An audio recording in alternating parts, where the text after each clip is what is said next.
Hey everybody, it's Allie, and welcome to our Young and the Dead chat. Oh, I mean Young and the Restless chat.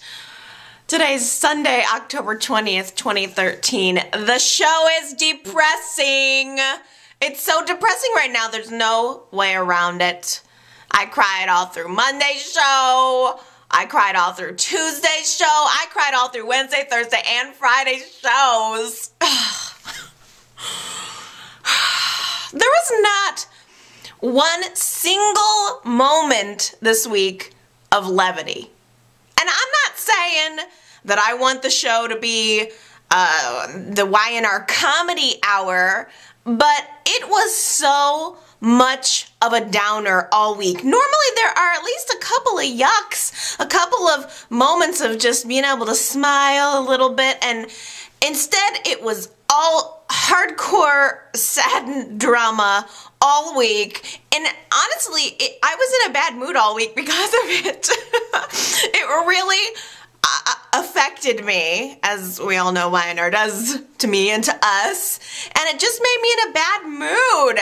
All week, I'm watching the show and it's just tearing me down at every turn along the way. Every time things got sad, which was often, I had to like sing happy music to myself to try to get myself through it and try to negate the sorrow. I mean, it's like death of a child and organ transplants, and I'm just thinking in my head, don't worry, Allie, be happy. It's all I have. Don't worry, be happy. Just trying to get myself through. My little happy songs were way better than that Gregorian chant music that they were playing all week. Hallelujah! That totally describes the tone of the whole week.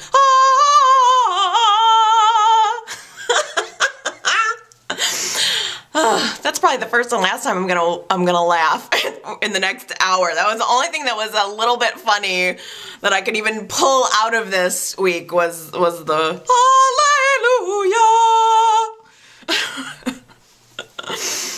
I mean, I heard from a lot of people this week, calling into voicemail, leaving comments on YouTube, Twitter, Facebook.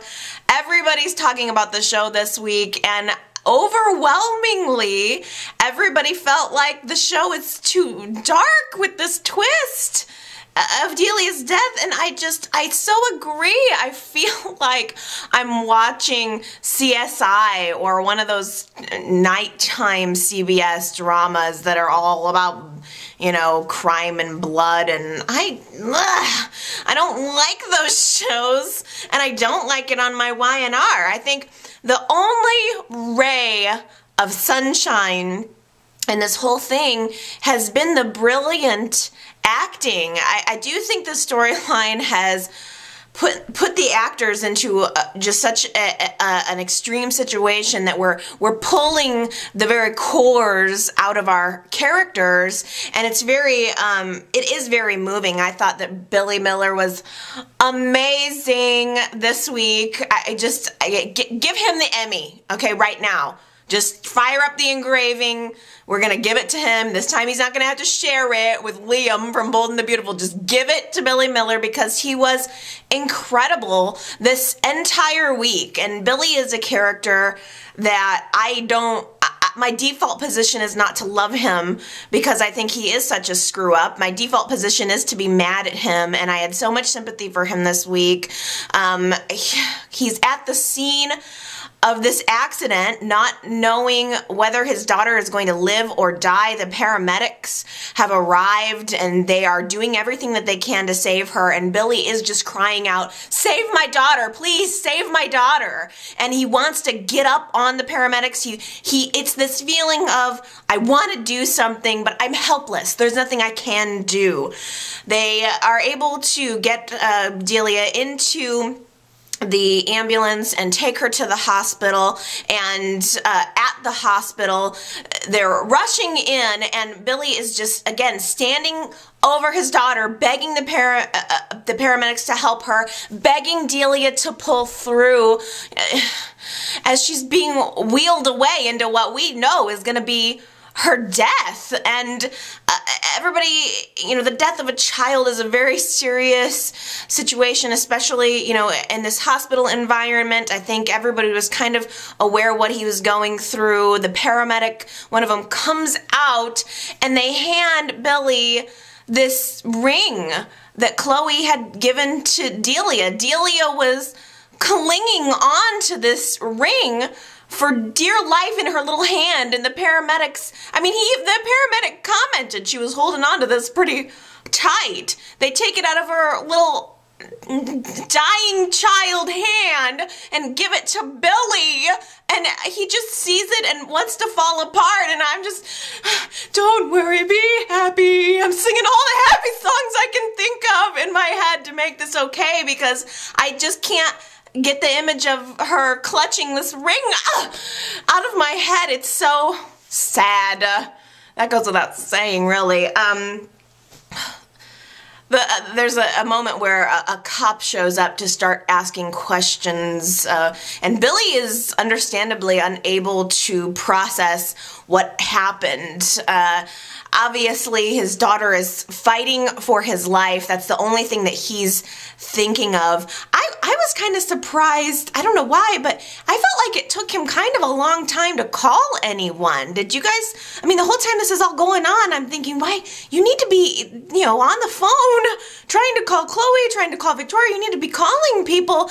And it took him a while to get around to it. Finally, he's watching as the doctors are trying to revive his daughter, and he finally gets Victoria on the phone, and he can barely speak. He doesn't know what to say. He doesn't know what happened. All of this happened in a split second, just in the blink of an eye almost. And so he doesn't know how to express it to Victoria what's happened. He's able to just tell her that there was an accident, and Victoria's with Nikki at the time, and so Victoria gets Nikki to watch Johnny, and she leaves for the hospital. But Billy's there all alone, and he sees them wheeling in the defibrillator. And he just knows. He knows this is not a good sign. It is getting really dire. And he's saying, no, what's going on? What's going on? And before you know it, the doctor comes out, and he's all alone hearing this bad news from the doctor that they weren't able to save her, that his daughter is dead. And it was a very moving sequence where Billy found out.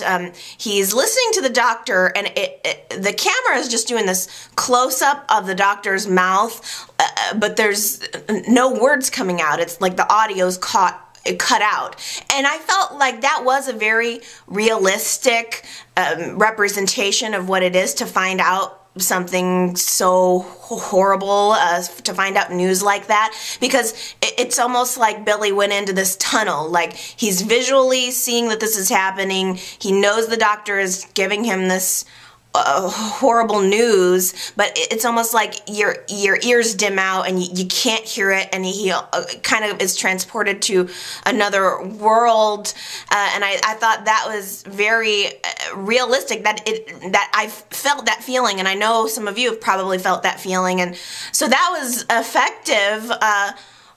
One of Billy's first statements when he kind of comes out of it is just, "My God, I'm so sorry. I'm so sorry."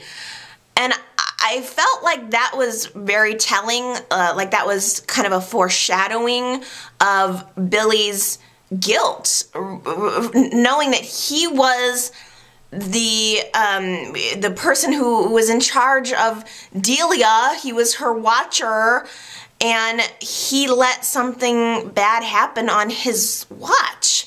And I can only imagine what level of grief he must be feeling in that moment. It was even, I think, more painful to watch the entire time all of this is going on with Delia. The accident, her getting wheeled away to the hospital, her being in the hospital room, all of this is taking place while Chloe is at a movie making out with Kevin. That was really hard to watch. Her daughter was dying and she was making out with Kevin. Oh, I mean, and then her guilt over that is going to be just huge. Chloe's with Kevin at this movie. She's on cloud 9. She was just at her daughter's play, feeling really good about how her daughter is doing and that she's growing up to be a very nice and smart young lady, and she's reconnecting with her ex-husband. Things are going well with her career. But she's sitting there and she's got her phone turned off because they're in a movie. Gosh. And when they finish the movie, she realizes that she has all of these messages on her phone, but doesn't imagine that it's an emergency, that she's needed. She's so happy and elated in this moment that she's not thinking about that. So Chloe and Kevin end up going to the coffee house for an after date, and they're just so happy. And Chelsea ends up tracking Chloe down. Victoria had called Chelsea to try to track Chloe down. Chelsea finds Chloe and tells her that there was an accident, and Chelsea takes Chloe to the hospital. Before Chloe gets there, Victoria arrives and sees Billy there, and he has to tell her, she has to conceptualize the fact that her family is now being torn apart. Billy is grief-stricken. She is absolutely grief-stricken. Billy goes into the empty room where Delia died, where she drew her last breath, and he's just in there alone with the bed, kind of hunched over it. When Chloe arrives, Chloe first sees Victoria out in the hall, and she's asking what happened. At worst case scenario, I'm sure Chloe thought, oh no, there's an accident. Maybe she broke her arm, broke her leg. I mean, you don't automatically think you're going to show up at the hospital and your daughter is going to be dead. So Chloe's just asking, where is she? Is it bad? And the look on Victoria's face just says it all, but Chloe doesn't want to believe it. I know that feeling. And I think, what is that? That's the first stage of grief, right? Denial. Chloe's in denial. She can't get any information out of Victoria. Victoria doesn't have the heart to tell this woman that her child daughter is dead. So Chloe bursts into the empty room where Billy is, and we as the audience just see Chloe's reaction through the window. So we're out in the hall looking in on Billy having to break this news to Chloe, and Chloe's reaction of just breaking down. Again, I do think that was a very real way to view it, and an interesting creative choice, because there was no sound. All we saw was Chloe's physical reaction, just the sight of her shock and horror and her breaking down and her body language just kind of collapsing. And I felt like Chloe's reaction was just wow. That was, I think, the end of Monday's show, and where we opened up on Tuesday's show, we were actually in that room where Billy and Chloe were alone together, and Chloe is just crying, that cry where you can't even catch your breath. The emotional grief is almost above and beyond and more than what your physical capacity is, and she's just kind of gasping for air. That was so...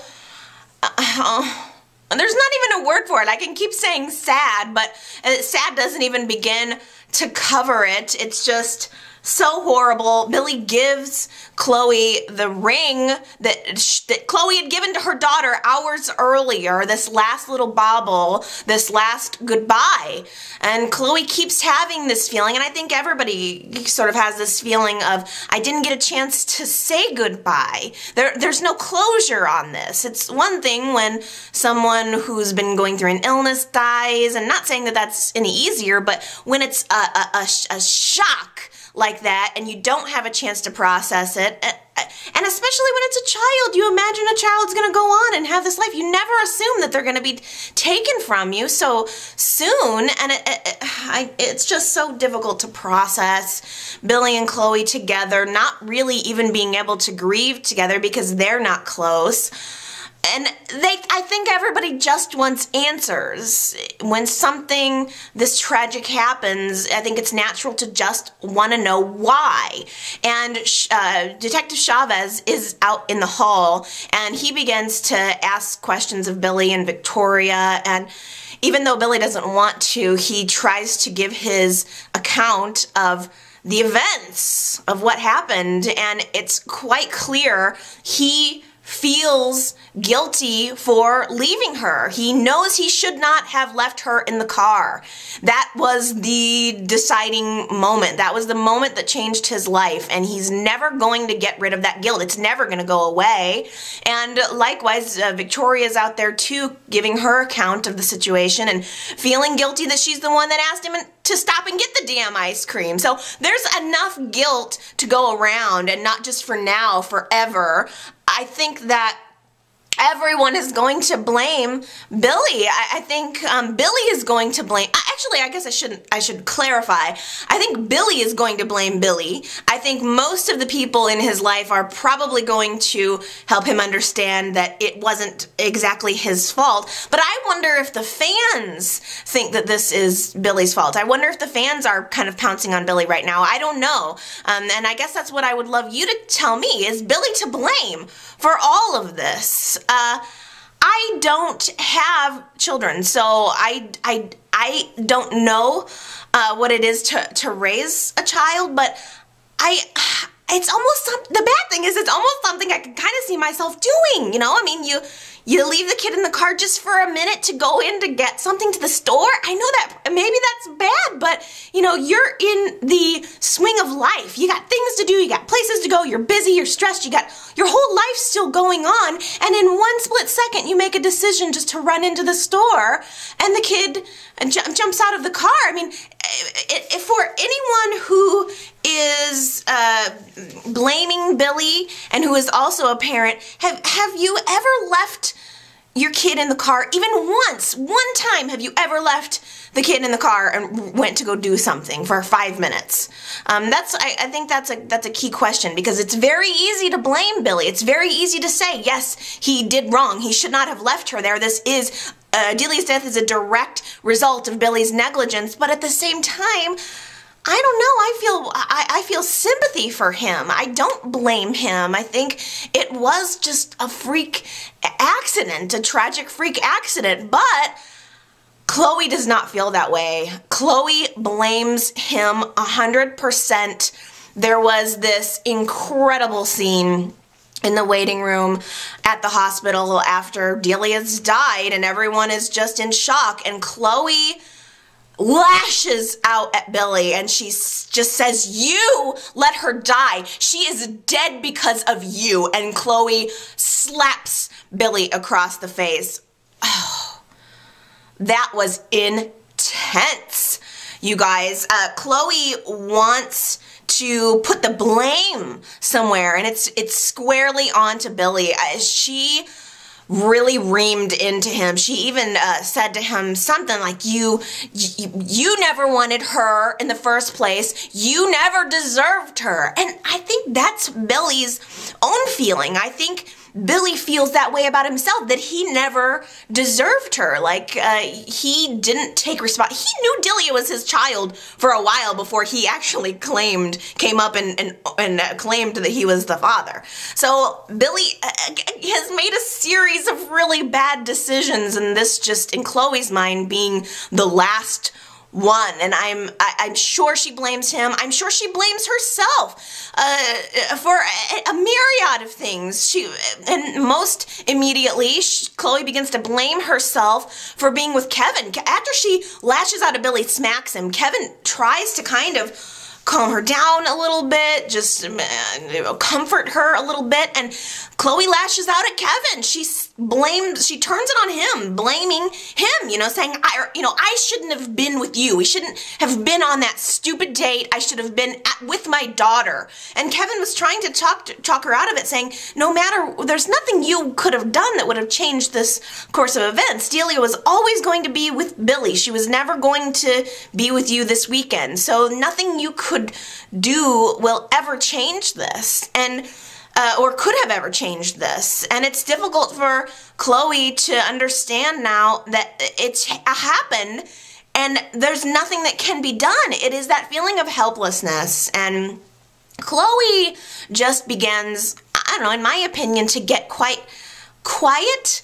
I think Chloe internalized. I think when something like this happens, there are the types of people who really act out. There are some types of people who go into mission mode and they want to get things done and they're planning and just sort of trying to put their mind to something where they can have control. Chloe seemed to shut down quite a bit. After she lashed out at Billy and Kevin and herself, she goes into the room where Delia died and she will not leave. She feels that Delia is close to her in this room and this is where she wants to be, and just very quietly sitting there. Then this woman comes into the room and Chloe immediately assumes it's because they want her to get out of the room so they can use it for someone else, but it's actually an organ transplant coordinator. The woman hands Chloe her card and Chloe realizes, oh my gosh, and it was so insensitive that this woman would come in. I can't imagine what that job must be like. You have to go in and try to talk to people who have just lost their loved one, especially a child, about now donating organs. It does. It feels so, I don't know if opportunist is the right word, because I think, you know, organ donation is a good thing when it's authorized, but it just felt so insensitive of the woman. Chloe erupts and just says, I can't think about this. It's not a body. These aren't organs. It's my daughter. The transplant coordinator ends up going out into the hallway and talks to Kevin. And Kevin immediately says, you need to do your research. Delia's had leukemia. Surely she can't be an organ donor. But I'm sure that there are certain parts of I hate talking about this child's body and thinking about this. It's hard for me. I can't imagine how hard it would be for Chloe. Yes, I know she's not real. I know Delia is not an actual human being. I know YNR is not reality TV, but you know, I put myself there. It's very challenging to think about a child in that way. And the transplant coordinator seemed to have had some kind of conversation with Kevin that was off camera that we didn't see, and we'll talk about that a little bit later. But she, I think, ended up telling Kevin that there are parts of the body that can be donated. This seems to be the beginning of a very, very dark period for Chloe and for Billy. And we're really seeing it come to light already. The grief is starting to give way to anger, and we're seeing a very, very dark Billy. He's already pulling away from Victoria. He doesn't want to be touched. There were several points throughout the week where, you know, in the aftermath, that his family wanted to console him, and he pulled away from the touch. There were several moments where Victoria clearly wanted to, you know, not only console her husband, but to feel consolation for herself, and Billy just pulled right away. He ended up leaving the hospital and going back to the scene of the accident in the middle of the night and just sitting there on the ground, just stewing in it, just marinating in his bad decision, you know, the loss. Jack ended up showing up at the hospital, and Victoria didn't know where Billy had gone. She has no clue, but Jack ended up finding him, and there was this scene where Billy and Jack are there by the side of the road, and Jack is trying to calm Billy down. Billy realizes that the dog is missing, and he wants to try to at least find the dog. Delia loved that dog. Bringing that dog back would be a constant reminder for him, but I understand why he wouldn't just want to let the dog go. So he's out in the street in the middle of the night calling for the dog. And Jack just says, the dog will be fine. Let's wait until morning when it's light out and we'll go looking for him. I don't know if Weiner's going to drop that or if we're going to see in the following days next week. I don't know if we're going to see Billy actually out looking for the dog. Tragic. Jack talks Billy into going home, takes him home. There's a few minutes where Billy's home alone before Victoria gets there, and Jack wants to stay. Jack wants to be with his brother. Billy has not always been an easy brother to have, but the Abbotts are there for each other when push comes to shove. But Billy doesn't want it. Again, Billy wants to be alone, and Jack has to agree to give him some space, and he leaves and ends up calling Jill. So I think we're going to be seeing Jill come back next week. I'm sure we're going to be seeing many Abbotts next week, or maybe the following week. I'm not sure how long they'll drag this out for. Victoria comes home after having no idea where her husband was, and first she went to Nikki and Victor to go pick up Johnny, and she feels anxiety about her own child being taken away from her. She's putting herself in Chloe's shoes and what it would feel like to lose your child. So she comes out to the ranch and she is really nervous about where Johnny is, why is he sleeping, and Nikki and Victor are saying, he's fine, everything's fine, what happened?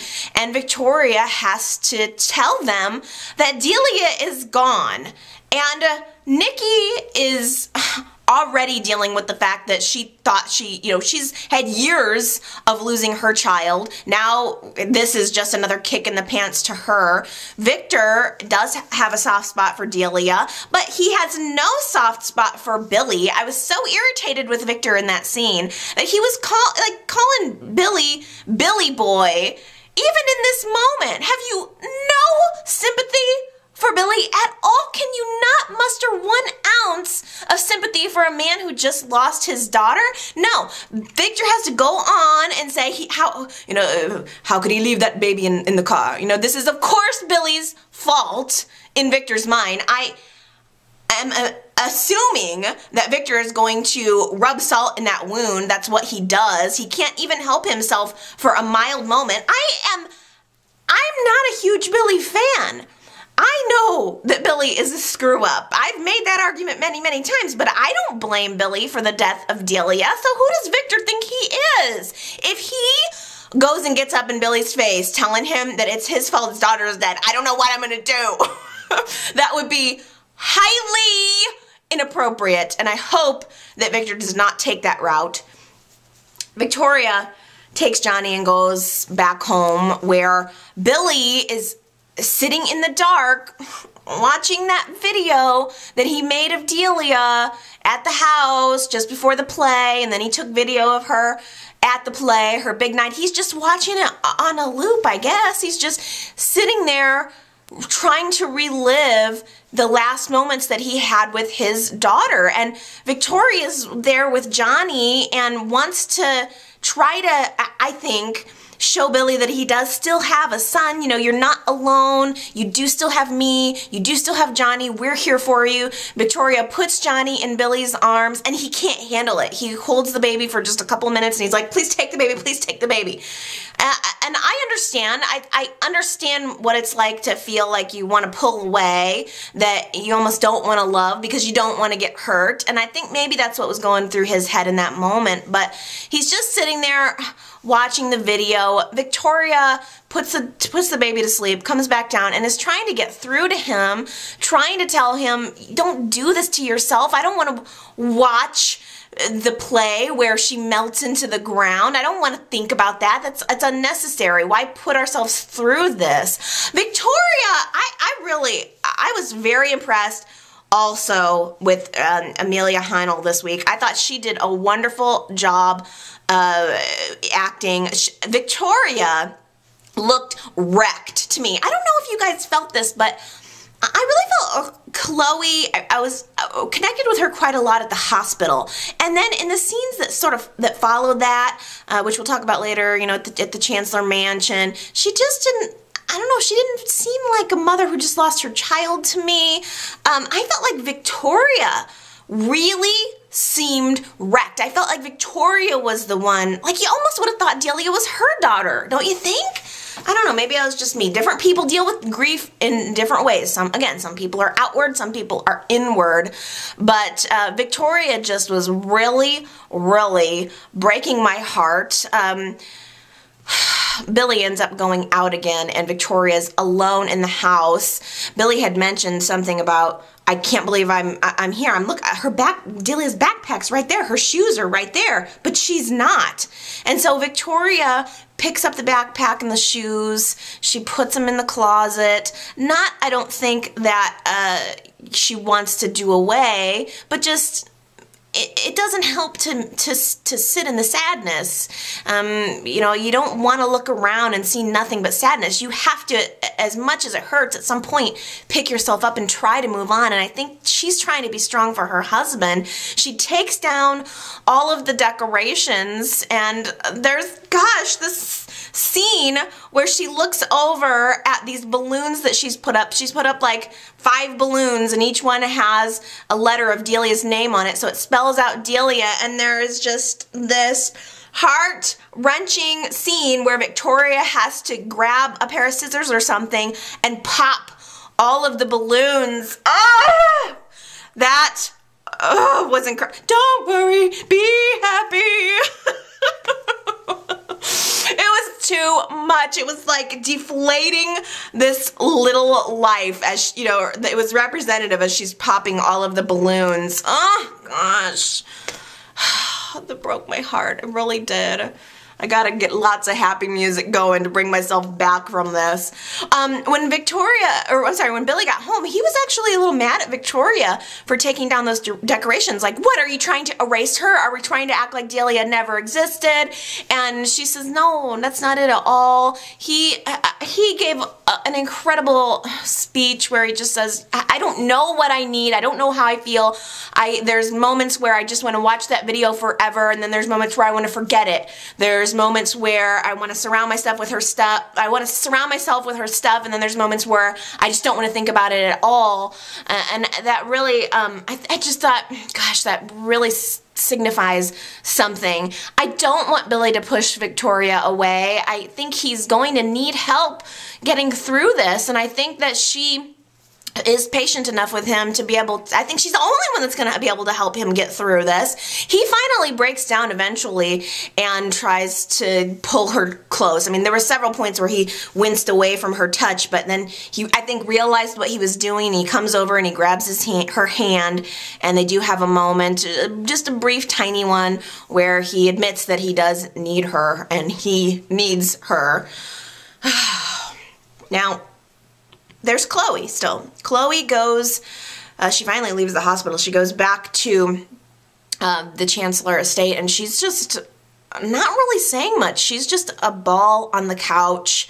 Kevin tried to be there for her, but she's pushing him away hardcore. She's alone, laying there on the couch with Pinkerton. When Esther comes downstairs, she has been sick, she's sniffly, she has no idea what has just happened, that her granddaughter's dead, and she's asking Chloe about how the play went, and I thought, I don't think I'm going to be able to handle Chloe in the midst of her grief having to explain to Esther that Delia is now dead. Gratefully, Y&R went to commercial and then came back, and Chloe had told Esther. So we didn't actually have to go through that. But then Esther found out. It's her granddaughter. She's obviously upset. Kevin ends up wanting to be with Chloe. He shows up at the house, and Esther encourages him to stay. Stay with Chloe, because even if she doesn't realize that she needs you, she needs you.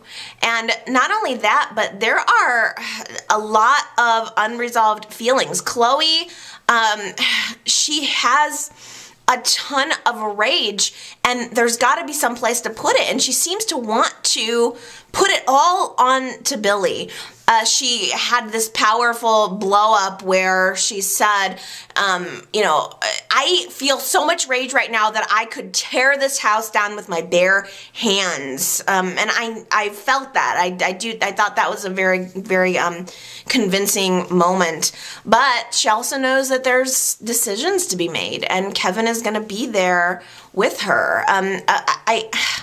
Kevin, I guess, had relayed to Chloe what the transplant coordinator had said to him, and Chloe said to Kevin, you know, now I have to figure out whether or not to give away pieces of my little girl.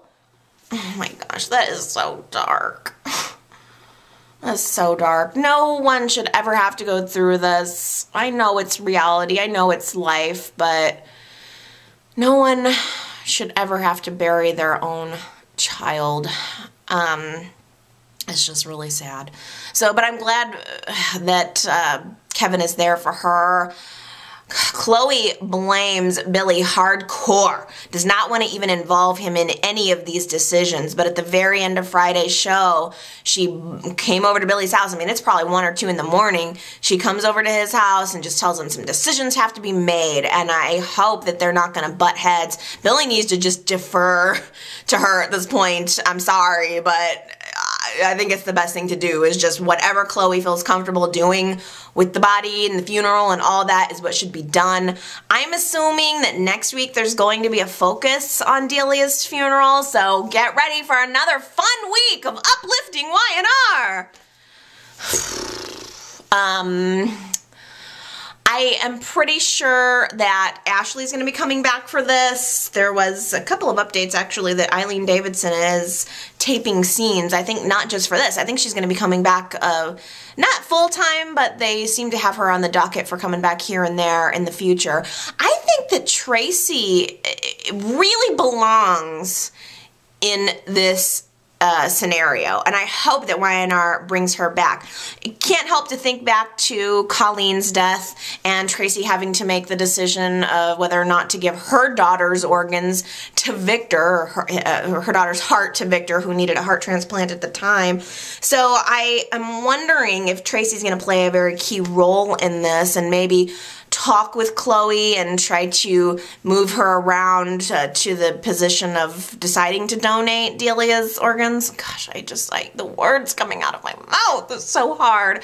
I'm wondering if maybe Tracy will be able to counsel Chloe, and maybe Chloe will volunteer Deliah's corneas for Connor.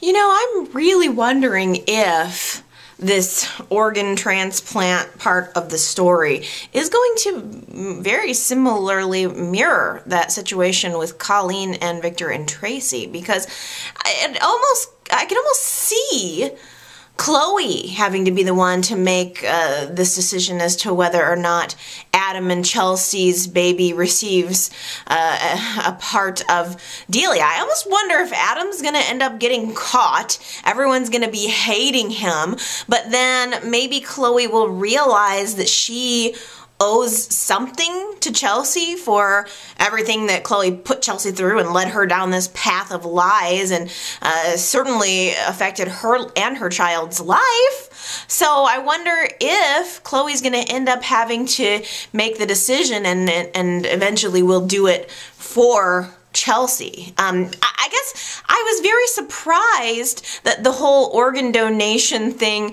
was not focused on very much on last week's show, considering we all know this is where it's headed. I thought it would have been a little more prominent, but maybe they're saving that for next week.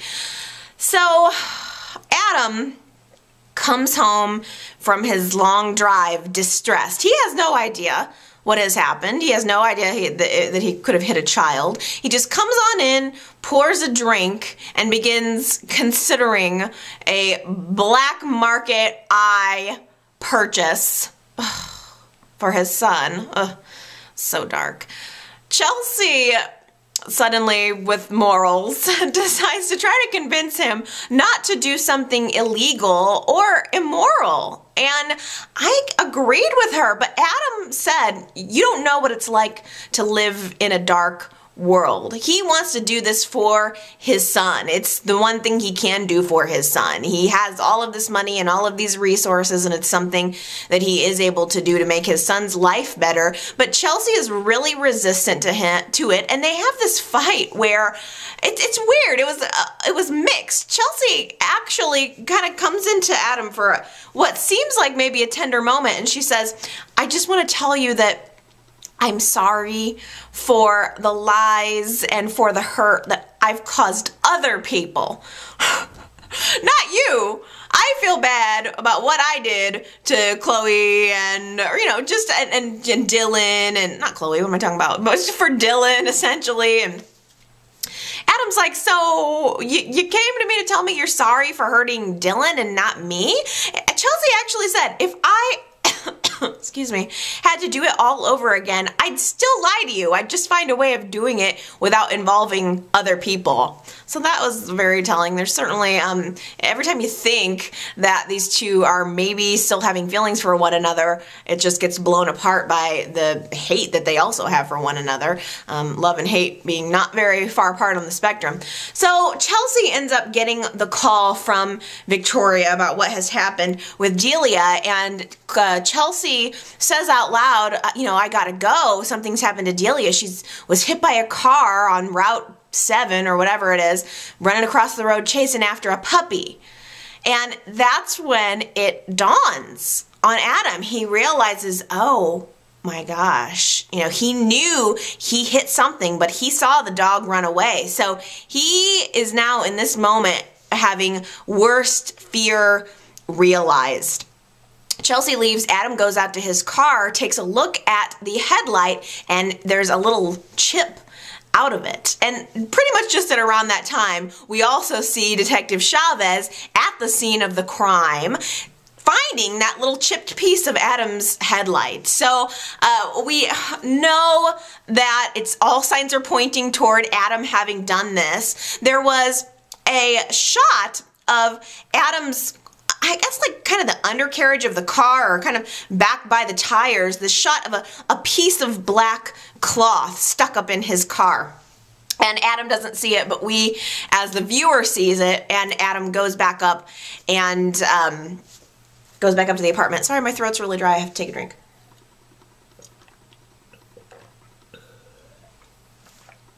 Too much talking.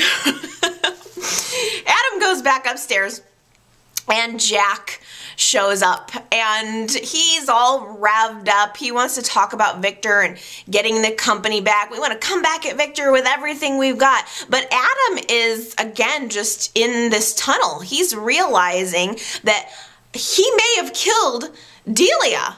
And so Jack's talking about Victor, and Adam's just dazed. Like, they're playing hardcore on that Gregorian chant. It's hallelujah all over the place as Adam realizes what he possibly did. Chelsea ends up coming home, gives the news to both Adam and Jack that Deliah has died, and Adam immediately is overwhelmed with guilt. It's one thing, horrible thing, if he had hit her, but to know that now she died, it's an extra weight on his conscience. He's just feeling so absolutely guilty.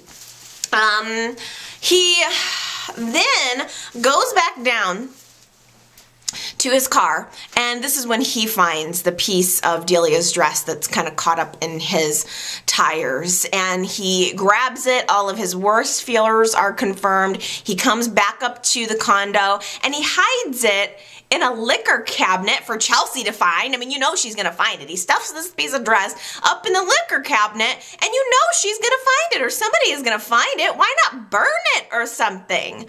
But on that note, speaking of that, Adam does drink a lot. He is pouring a drink quite a bit. Is there any chance, I want you guys to tell me, if Adam was driving drunk?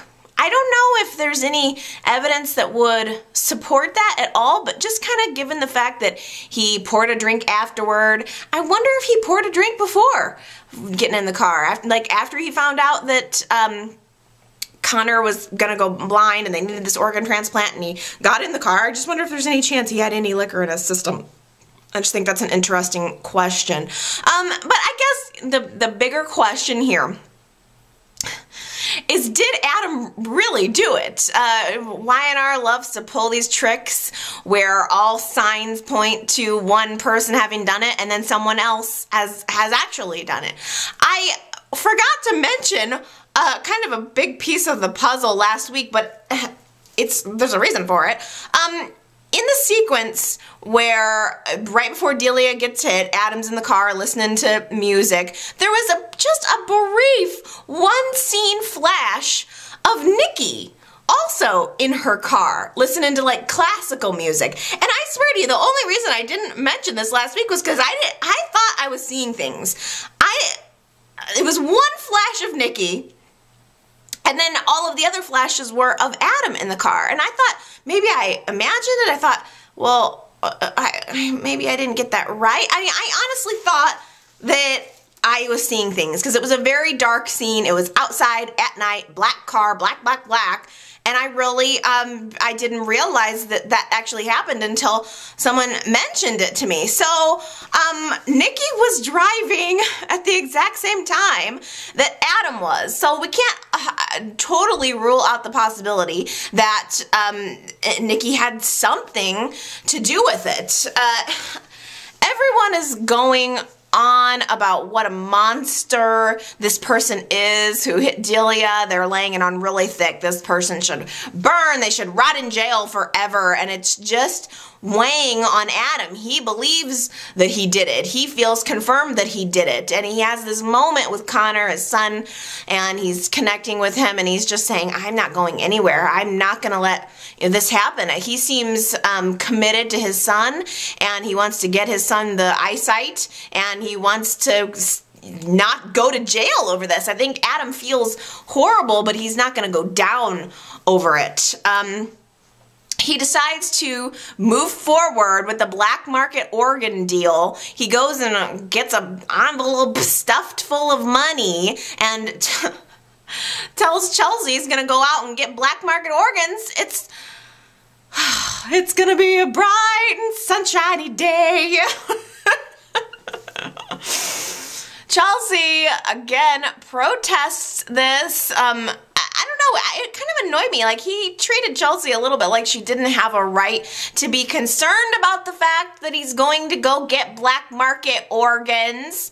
She's totally complicit in it, though. She didn't say no, and in fact, she admitted later that maybe your dad's right. Maybe he's doing what needs to be done. I think it's horrible. I really do. I like Adam, and I don't want to see him buying black market organs. That exists. Like, that is a real thing. There is a black market for organs, and those donors don't always die of natural causes. That is a very, very dark thing. Organ harvesting is serious business. It actually exists. It's ultra shady. I hate to see Adam involved in it, but he takes his envelope full of money, he goes to the park, and he meets this funky looking, carnival looking, carny looking guy that he gives the money to and tells him to go get him I don't even know. What are they gonna, what's the guy gonna deliver the eyes in a tissue, and then Adam's just gonna walk into the hospital with a cooler of eye tissue and be like, here you go, let's do the transplant. How is that even gonna work? Adam just like looks at the guy and says, if you are, look, I'm gonna give you this money and you better come back with the goods. If you are scamming me, I will personally track you down and I will cut out your eyes. Shiny, happy people holding hands. I gotta do something because I will cut out your eyes. It's all very, very extreme to me. The guy takes the money and goes off and presumably is going to come back with black market eyes. I honestly thought that Adam was going to get arrested right there. I thought someone was going to come out and there was going to be a sting operation or something, but no. Instead, Billy, walks out of the darkness. He's been wandering in the park, and he and Adam come face to face.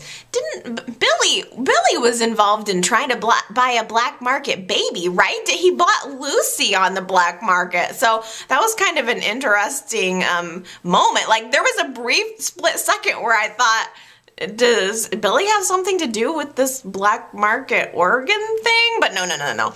They came face to face. Adam and Billy have this confrontation, and Adam is trying to be sensitive toward Billy, but Billy knows they're enemies, and he's not really giving Adam any slack at all. Adam tries to probe Billy just a little bit to find out what information they have on the driver. Adam even kind of tried to say, well, maybe the driver didn't know. Could you be any more obvious? Why would you even tempt fate? I would just have walked away from Billy. I don't know. It almost made it more obvious, but it was a tense confrontation. The walls seem to be closing in on Adam. Kevin is also on the case. Kevin is wrecked over the fact that Deliah has died. Kevin was very close to Deliah. He saw her as his little girl in a lot of ways. So he has feelings about this, and he has a right to be upset. He wants to use his position at the police department to catch whoever did this. Both Chavez and Kevin are very, very determined to catch the driver of the car. Chavez is really hand-holding Kevin right now, trying to make sure he doesn't do something stupid. He's trying to keep him from compromising the police investigation by automatically going out and trying to hack the security cameras or do something illegal to try to catch the guy. Chavez is trying to, really genuinely trying to find out who did this and to keep Kevin reined in a little bit as well. But Kevin had a good idea. He made a list of auto body shops within a certain radius of Genoa City, and he is going to have people just call in and try to get them to flag any types of cars that are coming in for that front end damage, any that might have that chip missing from the headlight. And also, this week, we had a witness come forward, someone who was at the ice cream shop and was around at the same time that the accident took place, and the witness comes in and tells Alex two key pieces of information.